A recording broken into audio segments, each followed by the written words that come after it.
جوہد میں ہدایت، تربیت اور تزکیہ، ان تمام چیزوں کی اسی طریقہ جوہد میں اللہ رب العزت نے ضمانت رکھی ہے۔ اللہ رب العزت نے یہاں اعمال دعوت ہدایت کے ضامن ہیں۔ ہم ان اعمال دعوت کو ہدایت اور تربیت اور تزکیے کے یقین کے ساتھ کریں۔ میرے بزرگ دوستو عزیزو، اس زمانے میں ہر شخص محنت کر رہا ہے، لیکن ہر ایک کی محنت اس کی اپنے سمجھ، اس کی اپنے طریقے اور اس کی اپنی سہولت اور اس کے اپنے نہج کے اعتبار سے ہو رہی ہے۔ اللہ رب العزت نے ہدایت کے دینے کا وعدہ تاکید در تاکید، والذین جاہدوا فینا لنہدین، لام تاکید، نون تاکید، اسی تاکید کے ساتھ، جبکہ اللہ رب العزت کا ہر کلام بغیر تاکید کے مؤکد ہے کہ وہ اللہ کا کلام ہونا ہی کافی ہے تاکید کے لیے، پھر بھی اللہ رب العزت اسی تاکید کے ساتھ یہ فرما رہے کہ جن کی محنت ہمارے اعتبار سے ہوگی ہم انہیں ہدایت ضرور دیں گے۔ میرے عزیز دوستو بزرگوں، میری تو مختصر عرض یہ ہے کہ سب سے پہلے ہمارا کام اس نقل و حرکت کے ذریعے پوری امت مسلمہ کو اس طریقہ جوہد پر لانا ہے جو طریقہ جوہد صحابہ کرام کا تھا، اس طریقہ جوہد پر امت کو یقین سے لانا کہ ہماری اور ساری انسانیت کی ہدایت اور تربیت اللہ رب العزت نے صحابہ کرام کے طریقہ جوہد میں رکھی ہے۔ میں یہ بات اس لیے عرض کر رہا کہ اس کام کے کرنے والے بڑھ گئے اور اس کام کا مجمع بڑھ گیا، نقل و حرکت خوب وجود میں آ گئی، لیکن اصل میں صحابہ کرام کی مشابہت وہ ہدایت کا اصل بنیادی سبب ہے۔ ہماری نقل و حرکت مقام کی ہو یا باہر کی، جتنی ہمارے کام میں ہمارا کام صحابہ کے طریقے کے مشابہ ہوگا، اسی قدر ہماری تربیت، ہماری ترقی اور تزکیہ اور اللہ کی ذات عالی کے ساتھ تعلق پیدا ہوگا۔ نحمده ونصلي على رسوله الكريم، اما بعد۔ محترم دوست بزرگوں، মাননীয় ভাই, পুরা উম্মতের হিদায়াত এবং পুরা উম্মতের তরবিয়ত, তাজকিয়া এবং আল্লাহ তাআলার সঙ্গে তাআল্লুক আর সম্পর্ক, এটার জন্য আল্লাহ রাব্বুল ইজ্জত যুগে নবী পয়গম্বরদেরকে পাঠাইছেন এবং তাদেরকে দিয়ে মেহনত করাইছেন। তো নবীদের যে মেহনত, এই মেহনতের দ্বারাই মানুষ হিদায়াত লাভ করবে, মানুষের তরবিয়ত হবে এবং আল্লাহ তাআলার সঙ্গে তার সম্পর্ক আর তাআল্লুক কায়েম হবে। তো আমাদের এই মেহনত সেই মেহনত, এর মধ্যে কোনো সন্দেহ নাই যে আমরা যে মেহনত করতেছি দাওয়াতওয়ালা, এই মেহনত ওই নবীদেরই মেহনত। এই মেহনতের মধ্যেই আল্লাহ তাআলা আমাদেরকে হেদায়েত দিবেন, সারা দুনিয়ার মানুষকে আল্লাহ তাআলা হেদায়েত দিবেন। এই মেহনতের মধ্যে মেরে মহতরম দোস্ত বুজুর্গ, নবীদের সঙ্গে, নবীদের মেহনতের সঙ্গে মিল রয়ে গেছে। এখন দুনিয়াতে অনেক রকম মেহনত অনেকেই করতেছেন, তো তাদের মেহনত তাদের বুঝ মতো, তাদের নিজেদের চিন্তাধারা মতো এবং তাদের নিজেদের সুবিধা মতো। কিন্তু আল্লাহ রাব্বুল ইজ্জত কোরআন পাকের মধ্যে যেটা বলছেন সেটা হলো তাকিদের সঙ্গে আল্লাহ তাআলা বলতেছেন। যত রকম তাকিদ হতে পারে, তাকিদের শব্দ আরবিতে ব্যবহার হয়, লাম তাকিদের জন্য ব্যবহার হয়, নুন তাকিদের জন্য, নুন মুসাদ্দাদ তাকিদের জন্য ব্যবহার হয়। তো এসব তাকিদের সঙ্গে আল্লাহ তাআলা বলতেছেন ওয়াল্লাযীনা জাহাদু ফীনা লানাহদিয়ান্নাহুম সুবুলানা। কে আল্লাহ তাআলা এই কথা বুঝাইতে চাইতেছেন যে আল্লাহ তাআলা যেরকম মেহনত চান সেরকম মেহনত যখন হবে তো আল্লাহ তাআলা অবশ্যই হেদায়েত দিবেন, অবশ্যই হেদায়েত দিবেন। আল্লাহর কালাম হওয়াই যথেষ্ট ছিল তাকিদের জন্য, কিন্তু আল্লাহ তাআলা তার কালামের মধ্যে আবার তাকিদের শব্দগুলিও ব্যবহার করছেন। তো সেই হিসাবে मेरे मोहतरम दोस्त बुजुर्ग, শুধু মেহনত অথবা চিন্তাধারা নিজের বুঝ মতো করাই নয়, বরং আমাদের মেহনত সাহাবাদের মেহনতের সঙ্গে যদি মিল হয়ে যায়, যেহেতু সাহাবা রাদিয়াল্লাহু তাআলা মাজমাইন তারা হিদায়াত লাভ করছিলেন এবং তাদের যে অন্তরকে তারা পাক করছিলেন, যেটাকে তাজকিয়া বলে, এমনি ভাবে আল্লাহ তাআলা তাদের তরবিয়ত করছিলেন যে মেহনতের দ্বারা। সেই মেহনত যদি আমরা করি তো ওই মেহনতের দ্বারাই মেরে মোহতারাম দোস্ত বুজুর্গ হিদায়াত লাভ হতে পারে।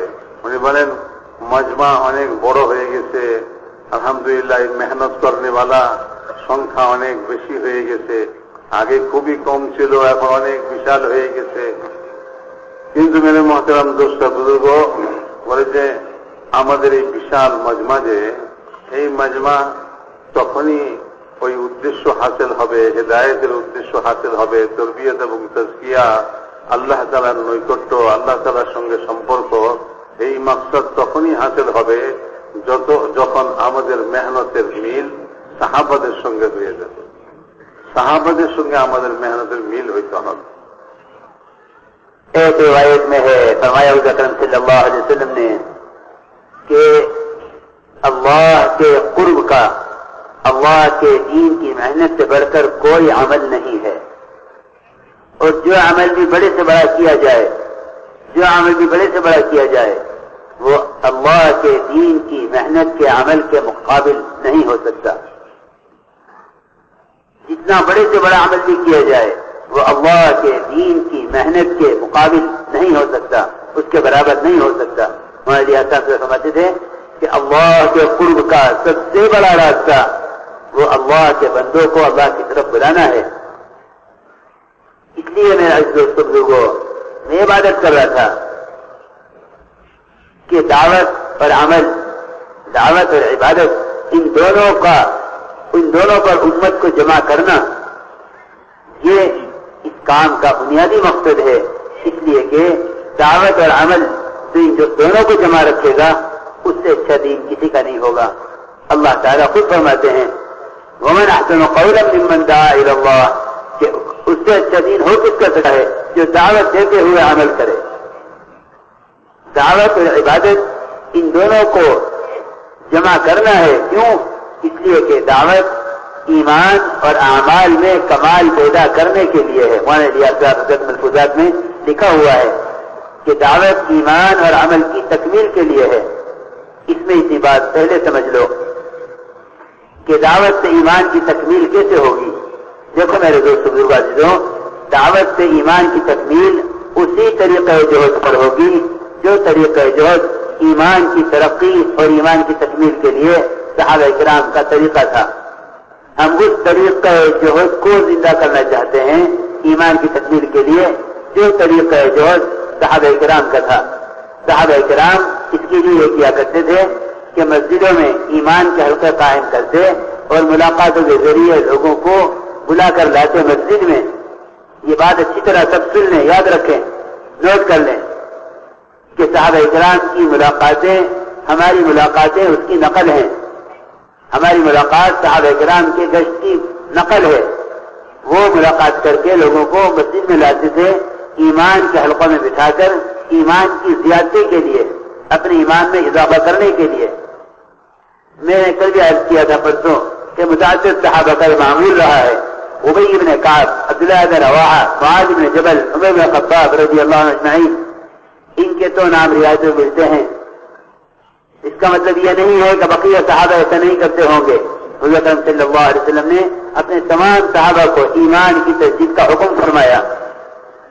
یہ حضرات ملاقات کر کے لوگوں کو لاتے مسجد میں اور یہ کہتے آؤ تھوڑی دیر بیٹھو ہمارے ساتھ تاکہ میرے پر ایمان لے آئیں۔ یہ بات اچھی طرح آپ تک سمجھ لیں کہ ہر وہ مسجد جس مسجد کی جماعت کے ساتھی اعمال دعوت میں لگے ہوئے ہیں، چاہے اس مسجد میں 5 کام ہوں یا 5 کام پورے ہوں، ہر وہ مسجد جس میں اس کی جماعت بنی ہوئی ہے، اگر اس میں ایک وقت میں 8 ساتھی وقت دینے والے ہیں تو وہ مسجد کو خالی چھوڑ کر نہ نکلا کریں، بلکہ مسجد کے اندر 1-2 ساتھیوں کو روکیں جو ایمان اور تعلیم کا حلقہ قائم کریں، اور باقی ساتھی باہر کی ملاقاتوں کے ذریعے جتنے دعوت کے تقاضے ہیں ملاقات کے تقاضے ہیں، عیادت کے اور فدیابی کے، ان تمام تقاضوں کو پورا کرتے ہوئے مسجد کی جماعت کے ہر فرد کی کوشش یہ ہو کہ وہ نقص ایمان والوں کو مسجد کے باہر کے پھیلے ہوئے تمام مادی نقشوں سے نکال کر مسجد کے ماحول میں ڈالے، تاکہ یہاں مغیبات کو سنے اور غیب کے تذکرے سنے، جس سے ظاہر کا یقین دلوں سے نکلے اور اللہ رب العزت کے خزانوں اور اللہ رب العزت کی غیبی مددوں اور نصرتوں اور اللہ رب العزت کے وعدوں پر یقین پیدا ہو۔ یہ مستقل عمل ہے۔ میں بار بار عرض کر رہا، دوہرا کر، کہ مسجد کی جماعت کا کام یہ ہے کہ وہ مسجد میں صحابہ کی طرح ایمان کا حلقہ قائم کرے اور باقی ساتھی ملاقاتوں کے ذریعے مشورے کے سارے تقاضوں کو پورا کرتے ہوئے ہر ایمان والے کو مسجد کے ماحول میں لا کر ایمان کے حلقوں میں جوڑیں۔ یہ صحابہ کرام کا معمول ہے اور یہی ہمارا معمول ہونا چاہیے، کیونکہ ایمان کی مجلسوں میں بیٹھ کر ایمان کی زیادتی ہونا یقینی بات ہے۔ عمر رضی اللہ عنہ فرماتے تھے کہ میں ایمان کا حلقہ قائم کر کے اس میں لوگوں کو اسے لا کر جوڑتا ہوں تاکہ اس سے ہمارے ایمان میں زیادتی ہو۔ وہ صحابہ جن کا ایمان کامل تھا وہ بھی اپنے ایمان کی ترقی کے لیے اس عمل کو کیا کرتے تھے۔ ہمارا بھی کام یہ ہے کہ ہم صحابہ کی طرح سب سے پہلی صفت ایمان اس کو حاصل کرنے کے لیے صحابہ والا طریقہ محنت اختیار کریں۔ خوب مسجد کے فضائل سناؤ۔ ایک حدیث میں آتا ہے کہ جو مسجد کی طرف علم سکھانے کے لیے آتا ہے، اللہ رب العزت اس کو کامل حج کا ثواب عطا فرماتے ہیں۔ ایک حدیث میں آتا ہے کہ جو شخص مسجد آباد کرتا ہے، اللہ تعالیٰ 5 طرح اس کا اکرام فرماتے ہیں، اس پر رحمتیں نازل فرماتے ہیں، اس کو راحتیں عطا فرماتے ہیں، اس سے راضی ہو جاتے ہیں، اس کو پلسرات سے تیزی سے گزاریں گے، اس کو اپنی جنت میں داخل فرمائیں گے۔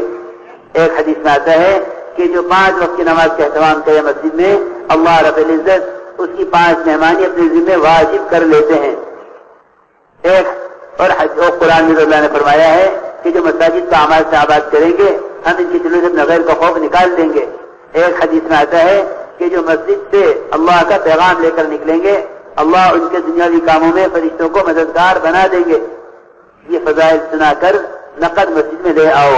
مسجد کے ماحول میں لا کر بات کرنا اصل ہے، گھر پر باتیں کرنا اصل نہیں ہے۔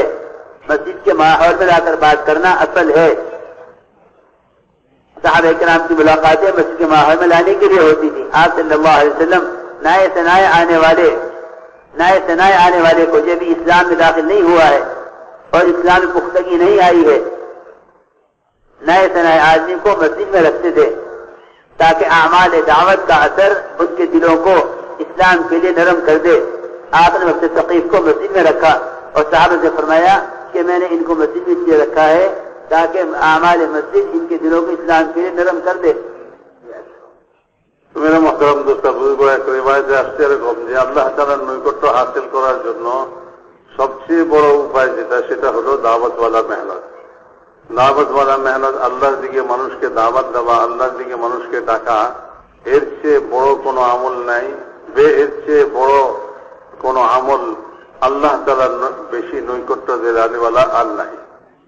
তো আল্লাহর দিকে মানুষকে দাওয়াত দেওয়া, এটার দ্বারাই আল্লাহ তাআলার নৈকট্য হাসিল হয় এবং সবচেয়ে বেশি নৈকট্য হাসিল হয়। এই জন্য মেরে মহতরম দোস্ত বুজুর্গ, আল্লাহর রাস্তায় বের হয়ে মেহনত করা অথবা নিজের মাকামে মেহনত করা, এই মেহনতকে আমরা জিন্দা করতে চাইতেছি। যে উম্মত আবার ওই মেহনতকে জিন্দা করে যে মেহনত সাহাবা রাদিয়াল্লাহু তাআলা আনহুম আজমাইন করতেন। এবং আল্লাহ তাআলা খুদ কোরআনে পাকের মধ্যে বলতেছেন এই কথা যে যে ব্যক্তি দাওয়াত ইলাল্লাহ, আল্লাহর দিকে মানুষকে দাওয়াত দেওয়া এবং নেক আমল করা, দুইটাকে জমা করে একত্রে করে, তার চেয়ে উত্তম দিন আর কার হইতে পারে। তো কাজেই সবচেয়ে উত্তম জিনিস হলো যে এই দাওয়াতও দিতেছি এবং ইবাদতও, দাওয়াত আর ইবাদত দুটোটাকে আমরা একত্র করতেছি। তো আমাদের এই মেহনতের দ্বারা দাওয়াত ইবাদত দুটোটাকে জিন্দা করাই মকসুদ। এই জন্য সাহাবা রাদিয়াল্লাহু তাআলা আনহুম আজমাইন এই দুই জিনিসকে একত্রে করছেন এবং এর জন্য যে মেহনত করছেন সেই মেহনতকে আমাদেরকে করতে হবে।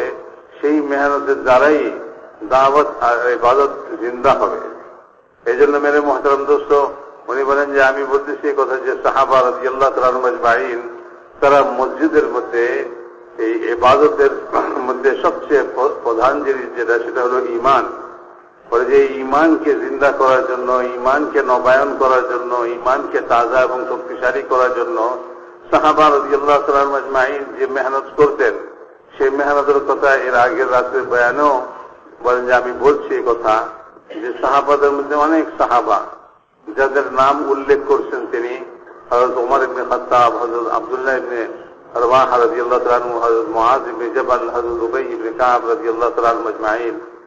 বলেন যে শুধু এই কয়জনই নয় যে তারাই এই কাজ করতেন, বরং সমস্ত সাহাবাই তারা এই মেহনতকে করতেন যে মসজিদের বাইরে লোকদেরকে গাস্ত করে করে মসজিদের পরিবেশের মধ্যে নিয়ে আসতেন এবং এখানে ঈমানের হালকা আর ঈমানের মজলিস কায়েম করতেন।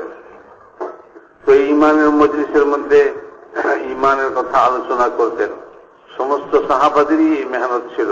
এই জন্য আমাদেরও এই মেহনত, মসজিদে যে আমরা 5 কাম করি অথবা মসজিদের মেহনত করি, মসজিদকে আবাদ করার মেহনত করি, আমাদের মসজিদের আবাদ করার মেহনতের তরিকা হলো এটাই যে বাহিরে লোকদেরকে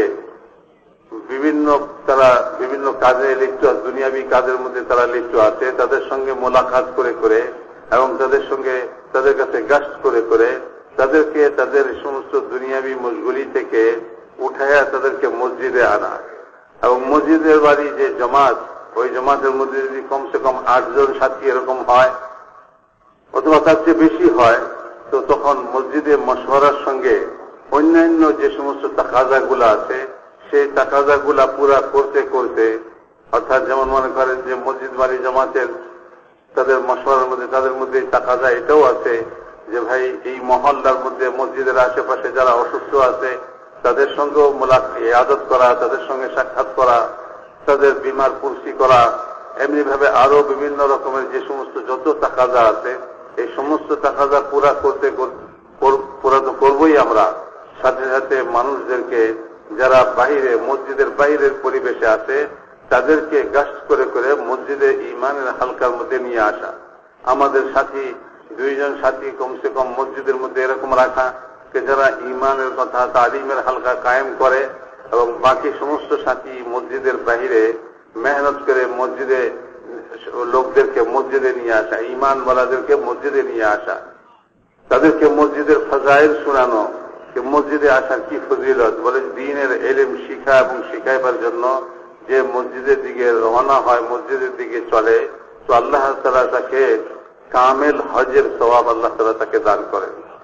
এমনি ভাবে মসজিদে যে আসে তো আল্লাহ তাআলা তার উপরে রহমত নাযিল করেন, আল্লাহ পাক তার দিলের মধ্যে শান্তি দেন এবং আল্লাহ পাক তার উপরে রাজি হয়ে যান এবং আল্লাহ তাআলা তাকে পুলসিরাতের উপর দিয়ে পার করে দিবেন এবং আল্লাহ তাআলা তাকে জান্নাতে দাখিল করবেন। 5টা পুরস্কার আল্লাহ তাআলা হাদিসের মধ্যে আসছে, 5টা পুরস্কার তাকে দিবেন যে মসজিদে আসবে, মসজিদকে আবাদ করবে। এই জন্য মেরে মুহতারাম দোস্ত বুজুর্গ, মসজিদকে আবাদ করার যে ফাজাইল আছে, মসজিদের মধ্যে বসার যে ফাজাইল আছে, এই সমস্ত ফজিলত গুলা আমরা লোকদেরকে শোনাই যাতে মসজিদে আসে, মসজিদে এসে ঈমানের হালকার মধ্যে বসে। হাদিসের মধ্যে আসছে 5 বার 5 ওয়াক্ত নামাজে যে ঈমানদার যে মুসলমান নামাজ পড়তে আসে তো আল্লাহ তাআলা 5 বার রোজানা 5টা মেহমানদারি তার জন্য তৈরি করেন। তো যে 5 বার মসজিদে আসলো তার জন্য 5টা মেহমানদারি তৈরি হল। এমনি ভাবে মেরে মুহতারাম দোস্ত, মসজিদের ফাজাইল শোনাই, মসজিদে বসার ফজিলত শোনাই আমরা। একজন লোক মসজিদ থেকে যখন বাহিরে যায় এবং সে তার কাজে যায় তো আল্লাহ রাব্বুল ইজ্জত ফেরেশতা তার কাজের সাহায্য করার জন্য নিয়োজিত করেন। আল্লাহ তাআলা ফেরেশতা নিযুক্ত করে দেন যে সেই ফেরেশতা তাকে মসজিদের বাইরে যে কাজে সে গেছে সেই কাজের মধ্যে তাকে সাহায্য করে। তো কত বড় জিনিস যে আমরা তো চাই যে ভাই দুনিয়ার কাজ আমার হাসিল হয়ে যাক, দুনিয়ার কাজ আমার হয়ে যাক। যদি আমাদের সঙ্গে ফেরেশতা সাহায্যকারী হয়ে যায় তো দুনিয়ার কাজ তো আমাদের হয়েই যাবে।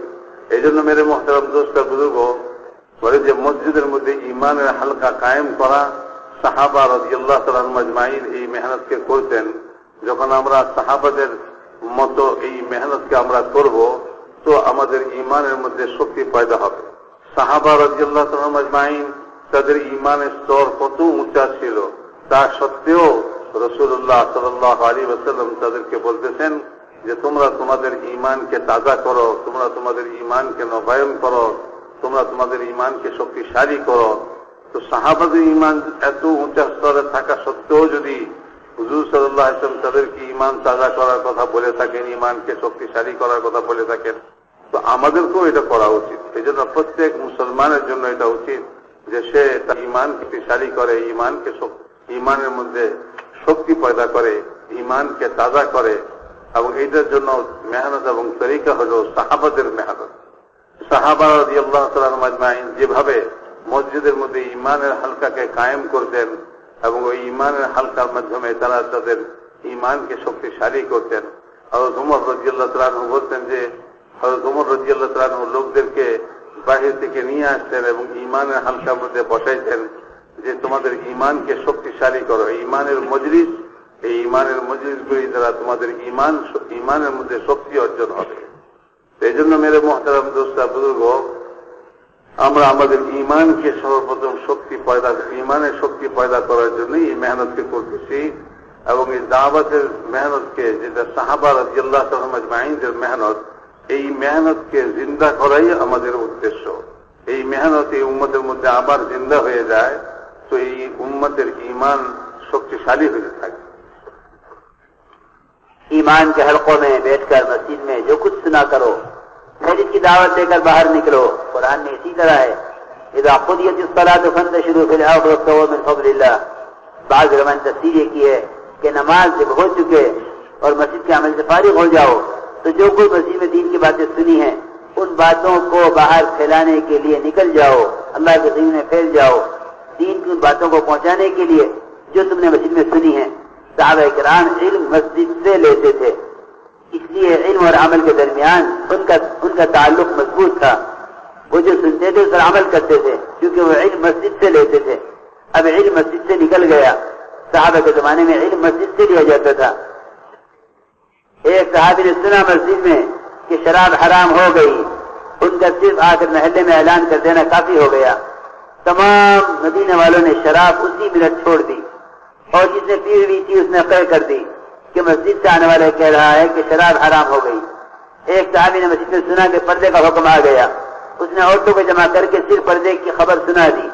पूरे मदीने में एकदम पर्दा आ गया। मेरे बुजुर्ग दोस्तों अजीजों, असल में ईमान ही तमाम अमाल की असास और बुनियाद है। हम ईमान अमल सीखते हैं, ईमान नहीं सीखते। सहाबा इकराम ईमान और अमल साथ सीखते थे, बल्कि ये फरमाते हैं सहाबा कि हमने पहले ईमान सीखा फिर कुरान सीख लिया। इसका मतलब यह है कि जैसे जैसे कुरान नाजिल होता जाता था वो बराह रास्त अमल में आता था, ईमान की मेहनत और ईमान की तक़वियत की वजह से। तो मेरा मोहतरम दोस्त बुजुर्गों, বলেন যে ভাই মসজিদে যখন আমরা এরকম ঈমানের মজলিসের মধ্যে বসবো, এই মসজিদের মধ্যে আমরা বসবো, তো মসজিদে যা কিছু আমরা শিখলাম এই জিনিসকে আবার মসজিদ থেকে যখন আমরা বাইরে যাই তো এই জিনিসকে নিয়েই আমরা মসজিদের বাইরে যাব এবং যারা মসজিদের বাইরে আছে, আমাদের ঘরের লোকেরা আছে, তাদেরকে আমরা যারা মসজিদে যা কিছু শিখলাম এটা আমরা আবার বাইরে যাই মানুষদেরকে শিখাবো। এটাই বলেন যে কোরআনে পাকের মধ্যে আল্লাহ তাআলা যে বলছেন ইযা কুদিয়াতিস সালাতু ফান্তাশিরু ফিল আরদি ওয়াবতাগু মিন ফাযলিল্লাহ। কোন কোন মুফাসসিরিন তার তাফসীর এরকমই করেছেন যে মসজিদে যে জিনিস তুমি শিখছো এই জিনিসকে নিয়ে নামাজ যখন শেষ হয়ে গেল এখন মসজিদের বাইরে ছড়ায় পড়ো, ওই জিনিসকে নিয়ে যেটা তুমি মসজিদে হাসিল করছো। মসজিদে যা আমি হাসিল করছি এটাকে নিয়ে আমি মসজিদের বাইরে ছড়ায় পড়বো। তো মেরে মুহতারাম দোস্ত বুজুর্গ, সাহাবা রাদিয়াল্লাহু তাআলা আজমাইন তারা মসজিদের মধ্যে ঈমানও শিখতেন, মসজিদের মধ্যে আমল শিখতেন। ইলম সাহাবাদের জমানায় মসজিদের মধ্যেই আসতো, মসজিদ থেকেই সাহাবারা ইলমকে শিখতেন। এখন মসজিদ থেকে আলাদা হয়ে গেছে ইলমের জায়গা, আর মসজিদ ইলম থেকে খালি হয়ে গেছে। এই জন্য সাহাবা রাদিয়াল্লাহু তাআলা আজমাইনদের জমানায় ইলম তো মসজিদ থেকেই হাসিল করতেন। বলে শরাব হারাম হওয়ার হুকুম মসজিদে আসছে, মসজিদ থেকে সাহাবী শরাব হারাম হওয়ার হুকুমকে জানছেন। যেন তিনি যখন নিজ মহল্লার মধ্যে শরাব হারাম হওয়ার কথাকে ঘোষণা করে দিয়েছেন, বাস এক ঘোষণাই যথেষ্ট ছিল যে তারা প্রত্যেকেই বলে যে শরাবকে ছেড়ে দিল, যে শরাব মুখে নিছিল সে ফেলে দিল, যে গিলে ফেলছিল সে বমি করে দিল, শরাব পান করা বন্ধ করে দিল সঙ্গে সঙ্গে। এমনি ভাবে পর্দার হুকুম নাযিল হয়েছে। তো মসজিদ থেকে একজন সাহাবী পর্দার হুকুম শুনে তার ঘরের মধ্যে মেয়েদেরকে জমা করে যখন পর্দার হুকুম শুনাই দিতে, তো এক মুহূর্তের মধ্যে সারা মদিনার মধ্যে পর্দা, সব মহিলারা তারা পর্দার মধ্যে চলে গেছে এবং তাদের মধ্যে তারা পর্দা শুরু করেছে। তো এমনি ভাবে মেরে মহতারাম দোস্তা বুজুর্গ সাহাবা রাদিয়াল্লাহু তাআলা আজমাইন তারা পর্দার হুকুম, তারা ইলমকে মসজিদ থেকে নিতেন। তো মসজিদের মধ্যে যা কিছু আমরা হাসিল করব, এই জিনিসটাই আবার এটাকে নিয়ে আমরা বাইরে ছড়ায় পড়ব এবং এটা যখন এইভাবে হবে, সাহাবা রাদিয়াল্লাহু তাআলা আজমাইন তারা ইলম, ঈমান আর আমলকে একসঙ্গে, তারা আমল আর ঈমান আর আমলকে তারা একসঙ্গে শিখতেন। এই জন্য সাহাবা রাদিয়াল্লাহু তাআলা আজমাইন এরকম বলতেন যে আমরা ঈমান শিখছি, তারপরে কোরআন শিখছি।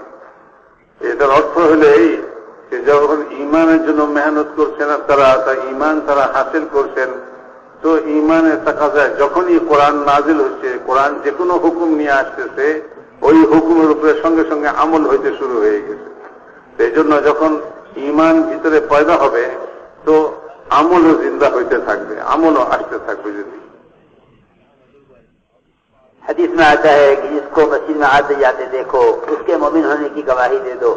میرے بزرگ دوستو عزیزو، ہمارا امت کو مسجد کی طرف بلانا صرف نماز کے لیے نہیں ہے، بلکہ دین کے سارے، پورا دین اور دنیا اور آخرت کے تمام مسائل کے حل کے لیے مسجد کی طرف دعوت ہے۔ صحابہ کرام کا مسجد کی طرف ہر مسئلے کے لیے آنا ہوتا تھا۔ ہم مسجد سے ہر ایمان والے کو جوڑنا چاہتے ہیں، دنیا اور آخرت کے تمام مسائل کے حل کے لیے۔ امت کے مسائل کے حل کا تعلق مسجد سے ختم ہو گیا۔ مسجد سے جڑنا صرف نماز کے لیے نہیں ہے، بلکہ مسجد تمام مسائل کا حل مسجد سے متعلق ہے۔ اس بنیاد پر مسجد کی طرف لاؤ کہ امت کا ہر فرد اپنے ہر مسئلے کے حل کے لیے مسجد کی طرف قدم اٹھاوے۔ صحابہ کرام کا یہی معمول تھا۔ آپ صلی اللہ علیہ وسلم خطبہ دے رہے تھے، ایک صحابی نے آ کر سامنے کے دروازے سے عرض کیا کہ یا رسول اللہ، بارش بند ہو گئی ہے، جانور ہلاک ہو رہے ہیں، زمینیں سوکھ رہی ہیں۔ آپ صلی اللہ علیہ وسلم دعا فرمائی، ابھی دعا ختم نہیں ہوئی تھی کہ بارش کے قطرے آپ کی داڑھی سے بہہ رہے تھے۔ اگلے جمعہ تک بارش ہوتی رہی، سورج نظر نہیں آیا۔ اگلے جمعہ میں دوسرے صحابی آئے، انہوں نے آ کے دروازے پر سے پھر عرض کیا کہ یا رسول اللہ، اللہ سے بارش رکوا دیجئے، راستے بند ہو گئے ہیں، کھیتیاں ڈوب گئی ہیں، جانور ہلاک ہو رہے ہیں۔ آپ نے دعا فرمائی، بارش اسی وقت بند ہو گئی۔ صحابہ فرماتے ہیں کہ ہم مسجد سے نکلے تو دھوپ میں چل رہے تھے۔ اصل میں میرے دوستو عزیزوں، مسائل کے حل کا تعلق اللہ کے گھر سے ختم ہو گیا۔ جتنے باہر کے پھیلے ہوئے نقشے ہیں، ہم سمجھتے ہیں کہ مسجد نماز کے لیے ہے، مسائل کا حل کا تعلق باہر سے ہے۔ جو شخص اپنی نماز کو اس یقین پر نہیں لائے گا، وہ کبھی بھی مسجد کی طرف اپنی کسی حاجت، کسی ضرورت کے لیے نہیں چلے گا۔ ہم سارے عالم کی مسجدوں کو مسجد نبوی کے نمونے پر لانا چاہتے ہیں۔ یہ ہماری محنت کا مقصد ہے، یہ ہماری محنت کا بنیادی مقصد ہے کہ ہر مسجد نبوی کے معمول پر آوے اور ہر ایمان والے کا تعلق مسجد کے ساتھ اس طرح ہو جس طرح صحابہ کرام کا تعلق مسجد کے ساتھ تھا۔ آدھی رات کو بھی اگر ضرورت پیش آتی، کوئی بیماری آ جاتی، کوئی مقدمہ آ جاتا، کوئی نقصان پیش آ جاتا، کہیں سیلاب، کہیں زلزلہ آ جاتا، کہیں بارش بند ہو جاتی، صحابہ کرام اسی وقت اس کا مسجد کی طرف چل دیتے۔ ہم یہ چاہتے ہیں کہ ہر ایمان والا اپنے مسائل کے لیے حل کے لیے خود اور دوسروں کو اس کی دعوت دے کہ تیرے مسائل کا حل کا تعلق اللہ کے گھر سے ہے۔ حضرت فرماتے تھے کہ اگر یہ یقین نہ ہوا تو یہ اپنے مسائل کو لے کر جا کر اہل مناسب کی کوٹھیوں پر اور اہل مناسب کے دروازے پر پڑ جائیں گے، بھوک ہڑتال کر کے کہ ہمارے مطالبات پورے کرو۔ حضرت فرماتے تھے کہ کہ ان کے لیے دنیا میں بھی بھوک ہے، آخرت میں بھی بھوک ہے، کیونکہ حدیث میں آتا ہے کہ جو شخص اپنے کسی مسئلے کے لیے اللہ کے غیر سے امید رکھتا ہے، اللہ تعالیٰ اس کو بغیر کے حوالے کر دیتے ہیں اور نصرت کا ہاتھ کھینچ لیتے ہیں۔ ہمارا کام یہ ہے کہ ہم صحابہ کی طرح ہر ایمان والے کو اس بنیاد پر لائیں مسجد میں کہ تیرے مسائل کا حل کا تعلق مسجد سے ہے اور تیرے دین کا تعلق مسجد سے ہے۔ یہ اصل میں مسجد سے متعلق کرنے کی بنیاد ہے۔ اعمال مسجد میں نماز مسجد کا ایک عمل ہے۔ ہم نماز کے لیے صرف نماز کی بنیاد پر مسجد میں آنا نہیں ہے، بلکہ سارے اعمال مسجد کو کرتے ہوئے ابو بکر صدیق رضی اللہ تعالیٰ عنہ فرماتے ہیں، ان کے بارے میں آیا ہے کہ بات فرما رہے تھے اور کہنے لگے کہ آؤ اب نماز پڑھ لیں۔ گویا امت جمع ہو امت کے جڑنے کی جگہ مسجد ہے۔ نماز مسجد کا ایک عمل ہے۔ تعلیم ہوتے ہوتے نماز شروع ہو جاتی، بیان ہوتے ہوتے نماز شروع ہو جاتی، مسائل سیکھتے سیکھتے نماز کھڑی ہو جاتی، آنے والوں کو اکرام کرتے کرتے نماز کھڑی ہو جاتی۔ صحابہ مسجد سے متعلق تھے، نماز مسجد کا ایک عمل تھا۔ یہ بات نہیں تھی کہ وہ نماز کے وقت مسجد میں آتے تھے، بلکہ صحابہ سے مسجد آباد رہتی، یا علم کے حلقوں میں، یا ایمان کے حلقوں میں، تعلیم تعلم کے حلقوں میں مشغول رہتے، اسی دوران نماز کھڑی ہو جاتی۔ گویا اعمال دعوت کو کرتے ہوئے صحابہ کرام مسجد میں نماز، اس لیے صحابہ کی زندگی میں یہ نہیں ملے گا کہ کوئی صحابی بلا کسی عذر مسجد کی نماز سے غائب ہو، اس لیے کہ اس عمل کے اندر لگے ہوئے ہیں جس عمل سے سارا دین وجود میں آتا ہے،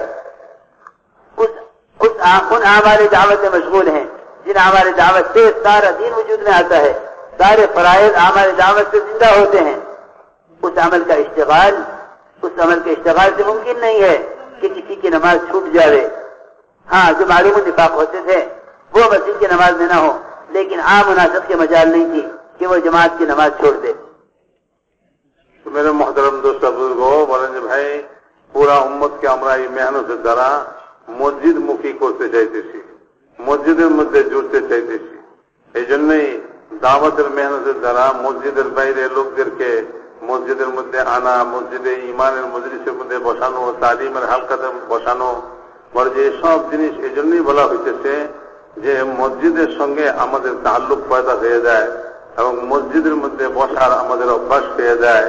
কারণ হাদিসের মধ্যে আসছে যে যখন কেউ মসজিদের মধ্যে বসে তো ফেরেশতা তার জন্য দোয়া করতে থাকে। এরকম ভাবে বিভিন্ন রকম মসজিদের বসার ফাজাইল এবং ফজিলত হাদিসে পাকের মধ্যে আসছে। এই জন্য মেরে মহতারাম দোস্ত, আমরা চাইতেছি যে পুরা উম্মত আজ মসজিদের সঙ্গে তাদের সম্পর্ক হয়ে যায়, মসজিদের মধ্যে তারা একত্র হয়ে যায়, মসজিদে বসার অভ্যাস পেয়ে যায়। আজ বাজারে বাইরে সময় কাটানোর অভ্যাস আমাদের হয়ে গেছে, মসজিদের মধ্যে বসা এবং মসজিদে সময় কাটানোর অভ্যাসই আমাদের খতম হয়ে গেছে।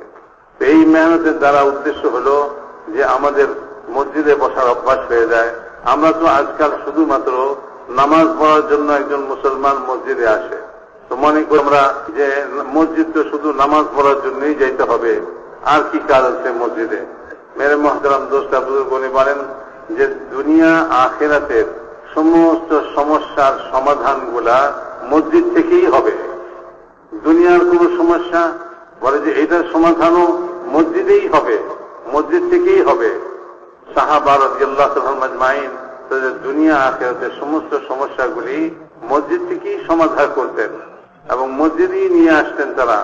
বলেন যে হুজুর আকরাম সাল্লাল্লাহু আলাইহি ওয়াসাল্লাম জুমার দিন খুতবা দিতেছিলেন, তো একজন গ্রামের লোক সে আসলো, এসে দাঁড়ায় গেল, দাঁড়ায় বলল, ইয়া রাসূলুল্লাহ, অনাবৃষ্টির কারণে সব ধ্বংস হয়ে যেতেছে, বৃষ্টি না হওয়ার কারণে সব খতম হয়ে যেতেছে, জানমাল খতম হয়ে যেতেছে, আর মানুষের অবস্থাও দুর্ভিক্ষের মতো অবস্থা, মানুষ বৃষ্টি না হলে যা হয়ে থাকে।